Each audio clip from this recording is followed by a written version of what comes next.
Hello friends, welcome to my channel. ఈరోజు తోటకూర fry ఎలా చేయాలో చూద్దాం. ఇలా ఒక్కసారి ట్రై చేయండి. Simple and super tasty. ప్రాసెస్లోకి వెళ్ళిపోదాం. తోటకూరను కట్ చేసి ఇలా 3 or 4 టైమ్స్ కడగడం వల్ల ఇసుక మట్టి ఉంటే పోతుంది. స్టవ్ ఆన్ చేసుకొని ప్యాన్లోకి 2 స్పూన్స్ ఆయిల్ వేసుకుందాం. ఆయిల్ వేడెక్కాక 1 స్పూన్ పచ్చెనపప్పు, 1 స్పూన్ మినప్పప్పు, జీలకర్ర, ఆవాలు వేసి లైట్గా ఫ్రై చేసుకుందాం. కట్ చేసి పెట్టుకున్న ఆనియన్ ఇదే సైజ్ అని కాకుండా చిన్న ముక్కలుగైనా కట్ చేసి వేయచ్చు.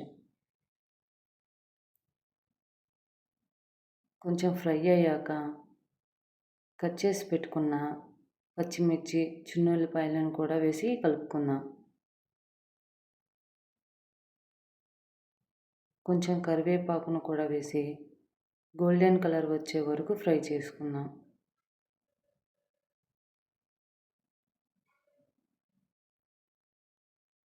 కట్ చేసి పెట్టుకున్న తోటకూరను కూడా వేసి మీడియం టు హై ఫ్లేమ్లో కలుపుకుందాం.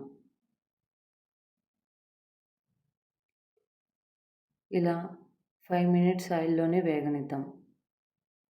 ఆయిల్లో వేగనివ్వడం వల్ల ఎక్స్ట్రా వాటర్ ఉంటే పోతాయి.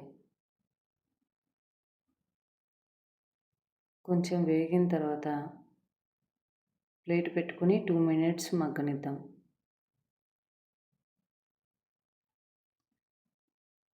రుచికి సరిపడినంత సాల్టు, పసుపు వేసుకొని కలుపుకుందాం.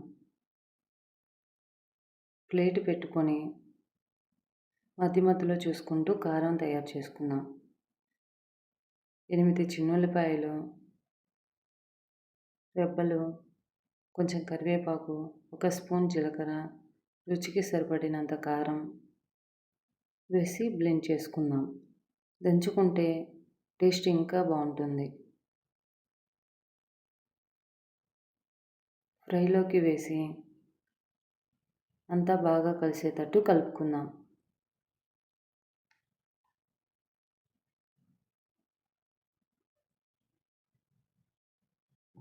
అంతా బాగా కలిసాక స్టవ్ ఆపుకుందాం.